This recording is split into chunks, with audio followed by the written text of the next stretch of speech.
আইপিএলে কি এবার বাড়ছে প্রাইজ মানি?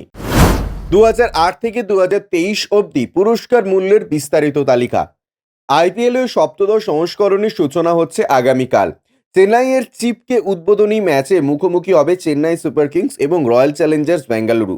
বেশ কিছু নতুন নিয়ম থাকছে এবারের আইপিএলে, যদিও প্রাইজ মানির নিয়ম থাকছে এবারের আইপিএলে। যদিও প্রাইজ মানির পরিমাণ বাড়ানো হবে কিনা সে ব্যাপারে কোনো ইঙ্গিত মেলেনি বিসিসিআই এর তরফে। 2017 সাল এবং করোনা পরিস্থিতিতে 2020 সালে যে আইপিএল হয়েছিল তাতে শুধু কমানো হয়েছিল প্রাইজ মানি, এছাড়া কয়েক বছর অন্তর অন্তর তা বাড়ানো হয়েছে। 2022 ও 2023 সালের আইপিএলে অপরিবর্তিত রাখা হয়েছিল প্রাইজ মানি। আইপিএল এখন জয়ী দল যে পরিমাণ অর্থ পায় সেটাই ছিল 2016 সালে। আইপিএল প্রথম হয়েছিল 2008 সালে, সেবার বিজয়ী দল পেয়েছিল 4.8 কোটি টাকা। রানার্স আপ দল পেয়েছিল 2.4 কোটি টাকা। 2009 সালের আইপিএল এর ক্ষেত্রেও এই প্রাইজ মানি দেওয়া হয়। 2010 সালে বিজয়ী দলের পুরস্কার মূল্য বাড়িয়ে করা হয় 10 কোটি টাকা। রানার আপ পেয়েছিল 5 কোটি টাকা।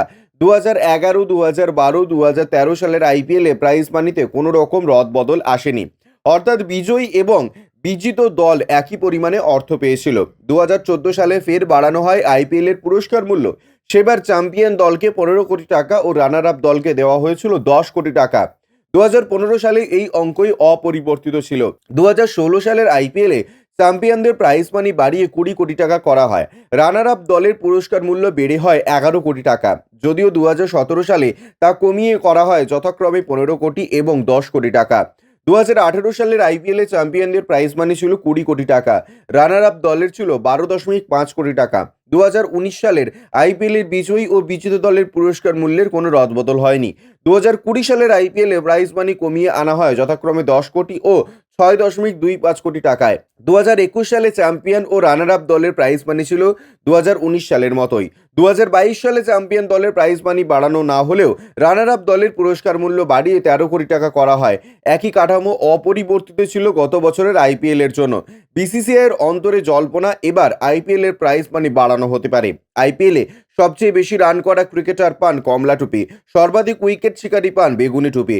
দুই পুরস্কারের জন্যই 15 লক্ষ টাকা করে দেওয়া হয়।